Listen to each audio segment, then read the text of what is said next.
नमस्कार प्यारे दर्शकों, मैं आपका ज्योतिष मित्र आदित्य द्विवेदी। अगर आप अपनी कुंडली का परामर्श चाहते हैं, अपने प्रश्नों के उत्तर चाहते हैं, समस्याओं का समाधान चाहते हैं, खराब ग्रह दशाओं के उपाय जानना चाहते हैं, कुंडली मिलान करवाना चाहते हैं या किसी शुभ मुहूर्त के बारे में जानकारी लेना चाहते हैं, तो आप हमारे नंबर पर हमें कॉल कर सकते हैं या व्हाट्सएप मैसेज कर सकते हैं। जन्म कुंडली में मैं विशेष सूत्रों की व्याख्या करूंगा। सिंपल और सामान्य से सूत्र होते हैं जो लगभग हर कुंडली पर आसानी से देखे जा सकते हैं। आज मैं सूत्र 1 से 16 तक बताऊंगा, फिर ऐसे लगभग हमारे पास 150 सूत्र हैं जिनको मैं बारी बारी से आपको बताऊंगा। और बेसिक से सूत्र हैं लेकिन कुंडलियों में आसानी से मिल जाते हैं। देखिए, अगर पहला सूत्र यह है कि अगर किसी भी कुंडली में किसी भी भाव में, कोई भी भाव ले लीजिए या कोई भी ग्रह ले लीजिए, अगर कोई भी ग्रह या कोई भी भाव जहां पर शुभ ग्रह बैठा होगा तो उस ग्रह या भाव के शुभ फलों की वृद्धि हो जाएगी। जैसे मान लीजिए दसम भाव में गुरु बैठ गया तो आपका दसम भाव शुभ ग्रह के होने के नाते यह भाव भी शुभ हो जाएगा। हम सब जानते हैं संगति का असर सब पर पड़ता है। शुभ ग्रह अगर किसी भाव में है तो उस भाव की शुभता को बढ़ाएगा। ऐसे अगर कोई ग्रह, गुरु है इसके साथ में मंगल है, तो मंगल को शुभ ग्रह गुरु का साथ मिल गया तो मंगल अच्छा हो जाएगा, भाव भी अच्छा हो जाएगा। इसके अलावा अगर किसी भी भाव या ग्रह के आगे पीछे कोई शुभ ग्रह बैठा होगा तो भी उस ग्रह या भाव की शुभता में वृद्धि हो जाएगी। इसको शुभ प्रभाव बोलते हैं, या फिर अगर आगे पीछे उस ग्रह के भाव के शुभ ग्रह है तो इसे शुभ कर्तरी बोलते हैं। इसी के विपरीत अगर किसी भाव में कोई क्रूर ग्रह बैठा हो या किसी ग्रह के साथ कोई दूसरा क्रूर ग्रह बैठा हो तो दो क्रूर ग्रहों का आपसी एक दूसरे पर प्रभाव पड़ने से वह भाव और वह ग्रह दोनों ही पीड़ित हो जाते हैं, क्रूर प्रभाव में आ जाते हैं, जिसको पाप कर्तरी बोलते हैं। यानी आप अपनी कुंडली में चेक करिए ऐसा कौन सा भाव है जिसके आगे और पीछे दोनों के तरफ शुभ ग्रह हो, और ऐसे कौन से भाव हैं जिसके आगे और पीछे पाप ग्रह दोनों भावों के हैं। भाव और ग्रह दोनों पर चेक करिए, और अगर शुभ प्रभाव है तो उस भाव से जुड़ा परिणाम जीवन में सुखद होगा, और अगर क्रूर ग्रह है तो उस भाव से जुड़ा परिणाम संताप युक्त होगा। दूसरा सूत्र है कुंडली में सूर्य का प्रभाव। आपकी कुंडली में जो भी जहां कहीं भी सूर्य है उसका प्रभाव बुरा हो जाएगा। अगर सूर्य जहां भी है, अगर उस सूर्य के साथ में राहु आ गया हो, सूर्य के साथ में केतु आ गया हो या शनि आ गया हो, तो ऐसे में सूर्य का प्रभाव बहुत बिगड़ जाता है। दूसरा, अगर कुंडली का सूर्य बलवान होगा, शनि राहु केतु के प्रभाव में नहीं होगा, तो यह आपको हमेशा हर विपरीत परिस्थिति में आपके अंदर जीवन की मुश्किलों से निकलने की उम्मीद हमेशा बनाए रखेगा, कभी जीवन को घोर निराशा में नहीं लेकर के जाएगा। इसी प्रकार से अगर कुंडली का चंद्र बुरा हो जाएगा, वह शनि राहु और केतु के प्रभाव में आ जाए। पहला नियम क्या है कि अगर सूर्य शनि राहु केतु के साथ आ गया तो पीड़ित हो गया। अगर सूर्य अच्छा है, शनि राहु केतु के प्रभाव से मुक्त है, तो जीवन में हमेशा एक उम्मीद आशा की किरण बनी रहेगी। इसी प्रकार से अगर कुंडली में चंद्रमा शनि राहु केतु के प्रभाव में आ जाएगा तो वह भी पीड़ित हो जाएगा, और ऐसे में आपका मनोबल बहुत हद तक खत्म हो जाएगा। अब इन्हीं दोनों सूत्रों को ज्वाइंट कर लीजिए। अगर आपकी कुंडली में सूर्य और साथ ही साथ चंद्र दोनों पर कहीं ना कहीं से राहु केतु या शनि का साथ आ गया हो तो आपका जीवन बड़ा संघर्षमयी हो जाएगा। मान लीजिए सूर्य के साथ राहु आ गया कुंडली में और चंद्रमा के साथ कहीं शनि या केतु आ गया, शनि राहु केतु इन 3 ग्रहों का सूर्य चंद्रमा अगर दोनों पे प्रभाव आ जाता है तो जीवन बहुत संघर्षमय हो जाता है। इसके अलावा एक चीज होती है लग्न। अब इससे भी बड़ा फैक्टर मैं बता रहा हूं।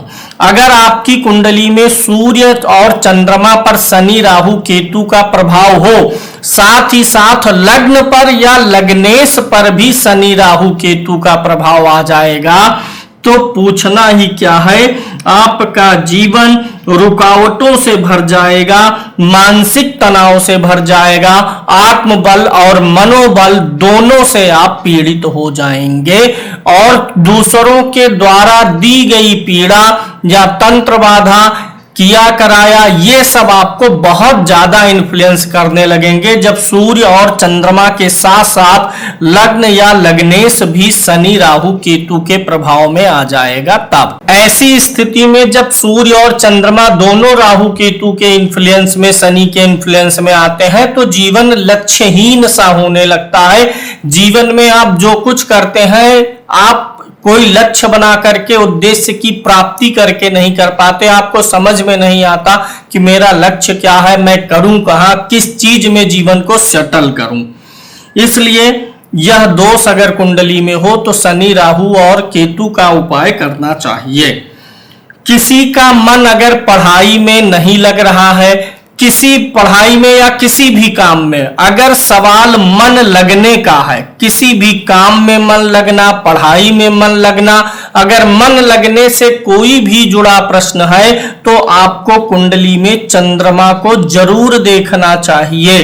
बच्चे से संबंधित है कि बच्चा पढ़ाई में मन नहीं लगाता, आपका मन काम में नहीं लगता, चंद्रमा को हमेशा मन वाली स्थितियों में मन लगना और ना लगने की स्थिति में चंद्रमा को ही आपको देखना चाहिए। इसी प्रकार से अगर कुंडली में चंद्रमा पर या बुध पर गुरु का प्रभाव किसी भी प्रकार से आ जाए, चंद्रमा और बुध को गुरु देखे यानी गुरु की दृष्टि पड़ जाए या गुरु चंद्रमा बुध के साथ हो जाए तो यह एक अत्यंत शुभ परिणाम देने वाला हो जाता है। व्यक्ति इतना विवेकी, ज्ञानवान और शीलवान हो जाता है कि जीवन की हर मुश्किलों से खुद को ही नहीं बल्कि अपने पूरे परिवार और अपने सगे संबंधियों को भी निकालने में सक्षम हो जाता है। कुंडली का पहला घर, चौथा घर, 7वां घर और 10वां घर यह केंद्र स्थान होता है। अगर आपके इन केंद्र स्थानों में गुरु बैठा हो, कहीं किसी केंद्र में गुरु अगर बैठा होता है तो यह कुंडली के छोटे मोटे दोषों का समन कर देता है, कुंडली के छोटे छोटे 1000 दोषों का समन करता है। साथ ही साथ फिजिकली जो है छोटी मोटी परेशानियों को भी हल करता है। साथ ही साथ अगर केंद्र का गुरु है तो जीवन में आपको गंभीर किस्म की बीमारियां होने से भी बचाता है, यानी कि आयु वृद्धि भी करने का कारक बनता है केंद्र का शनि, केंद्र का गुरु। इसी प्रकार से अगर केंद्र स्थानों में शनि बैठा हो तो यह भी आयु वृद्धि करेगा। केंद्र स्थानों में शनि बैठा हो तो आयु वृद्धि करेगा। अगर शनि गुरु दोनों ही केंद्र स्थानों में बैठे हो तो हमेशा आपके जीवन पर खतरे जो आएंगे, गंभीर किस्म की बीमारियां आने की संभावनाओं को ये दोनों ग्रह मिलके खत्म करने लग जाते हैं। गुरु का केंद्र में होना, शनि का केंद्र में होना, यह दोनों ही आयु वृद्धि करता है, आयु को लंबा ले जाता है और आयु को खराब करने वाले छोटे मोटे सभी दोषों का हनन कर देता है। 2 ग्रह आपके अग्नि तत्व के हैं, सूर्य और मंगल अग्नि तत्व के ग्रह होते हैं। इन ग्रहों का संबंध अगर लगन से हो जाए, चतुर्थ भाव से हो जाए, सप्तम भाव से हो जाए, अष्टम भाव से हो जाए या द्वादश भाव से हो जाए, यानी सूर्य मंगल एक साथ या अलग अलग लगन में, चतुर्थ में, सप्तम में, अष्टम में या द्वादश भाव में बैठे, यानी उन्हीं भाव में जहां मंगल के बैठने से कुंडली मांगलिक होती है। अगर इन दोनों ग्रहों का साथ हो या अलग अलग बैठे हो तो जीवन में अवसाद का योग होता है। अवसाद मतलब परिवार पक्ष से तनाव मिलेगा, कार्य क्षेत्र का तनाव रहेगा, कुछ ना कुछ ऐसा रहेगा जिससे दिमागी अशांति और दिमाग में हमेशा कुछ ना कुछ उधेड़ बुन वाली स्थिति बनी रहे, इस बात की संभावना बहुत बढ़ जाती है। अगला और आखिरी सूत्र यह है कि अगर आपका बृहस्पति केंद्र में होगा तो यह आपको कैंसर जैसी बीमारियों से रक्षा करेगा। अगर वही बृहस्पति बलवान हो जाएगा तो इसकी रक्षा करने की क्षमता और बढ़ जाएगी। ऐसा नहीं है कि अगर केंद्र में बृहस्पति है तो कैंसर हो ही ना, क्योंकि कैंसर आदि जैसी गंभीर बीमारियां बनाने वाले योग अगर ज्यादा प्रबल होंगे तो बृहस्पति नहीं रोक पाएगा, लेकिन केंद्र में होगा तो ट्रीट करवा देगा। और अगर हल्के दोष बने होंगे गंभीर बीमारियों के और तब बृहस्पति केंद्र में होगा तो होने ही नहीं देगा, रोक ले जाएगा। कहने का मतलब यह है कि जिन लोगों को गंभीर किस्म की बीमारियां होती हैं, कैंसर जैसी, ट्यूमर जैसी, उन लोगों में अगर बृहस्पति केंद्र स्थानों में नहीं होता है, अन्य भावों में होता है, तो उनकी बीमारी जो है ज्यादा बढ़ जाती है, ज्यादा परेशानी देती है। वहीं अगर ऐसी बीमारी का योग भी हो और बृहस्पति केंद्र में हो तो ऐसी बीमारियों को समय रहते जानकारी में ला देता है, ट्रीटमेंट से ठीक कर देता है या होने ही नहीं देता है। कैंसर वाली कुंडलियों में आप कहीं ना कहीं बृहस्पति का पीड़ित होना जरूर देखेंगे। तो उम्मीद है ये कुछ सूत्र हमने बेसिक से अभी शुरू किए हैं, आगे जैसे जैसे चलेंगे और एडवांस सूत्र आएंगे। अगले कार्यक्रम में, अगले वीडियो में मैं आपको अन्य सूत्रों के बारे में बताऊंगा।